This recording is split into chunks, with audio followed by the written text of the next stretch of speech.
बड़ा सवाल ये है कि अगर ये ड्राइव चल रही है तो फिर इस पे सियासत इतने बड़े पैमाने पर क्यों? ये तो राष्ट्रहित की बात हो रही है। इसीलिए मैं बार बार जो ये वर्ड का इस्तेमाल कर रही हूँ कि हम सेक्युलर हैं या हमारे लोग हैं, इतने साल से रह रहे हैं, तो कोई सवाल क्यों नहीं उठा रहा अमेरिका के ऊपर? अमेरिका के अंदर उस बात को लेकर नाराजगी है, ट्रंप को लेकर पुतले किए जा रहे हैं, लेकिन अगर ये टूरिज्म से, टेररिज्म से जुड़ा मामला है तो इस पे जीरो टॉलरेंस होनी चाहिए।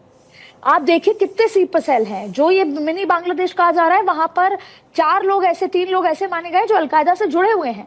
तो क्या हम उनका स्वागत करके रखें?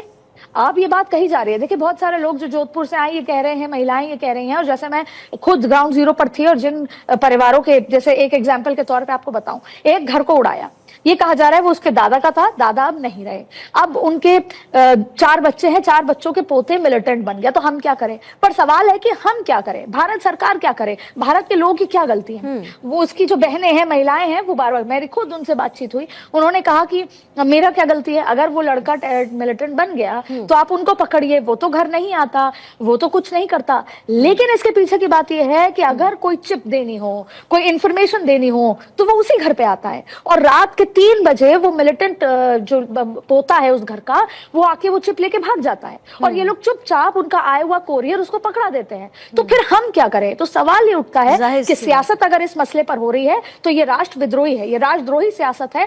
जहां बात टेररिज्म की है, जहां इस तरह के स्लीपर सेल्स की है, जहां इस तरह के कनेक्शन की है, वो अब बर्दाश्त नहीं होगी। हाँ देखिए, घुन तो पिसता है, और वो कई लोग ऐसे हैं जो जिनका कोई इन्वॉल्वमेंट नहीं है पर वो पिस रहे हैं। लेकिन फिर ऐसे केस में परिवारों को पुलिस थाने जाना होगा, ये बताना होगा कि मेरा एक भाई है जो मिलिटेंट बन चुका है, ये इसकी आइडेंटिटी है, कल रात को आएगा, आप उसको पकड़िए। या तो आप पुलिस के साथ जिस देश पे रह रहे हैं, जिस देश में कमा रहे हैं, जिस देश की मिट्टी का खाना खा रहे हैं, या तो फिर आप मदद कीजिए, चाहे आर्मी की मदद करें, वहां की पुलिस की मदद करें, और बताएं कि ये मिलिटेंट बन चुका है, इसके इरादे नेक नहीं है, और ये आता है। तो तमाम तरीके की चीजें जीरो टॉलरेंस है, और देश भर में है। स्लीपर सेल्स, अवैध प्रवासी, उनको नहीं रखा जाए।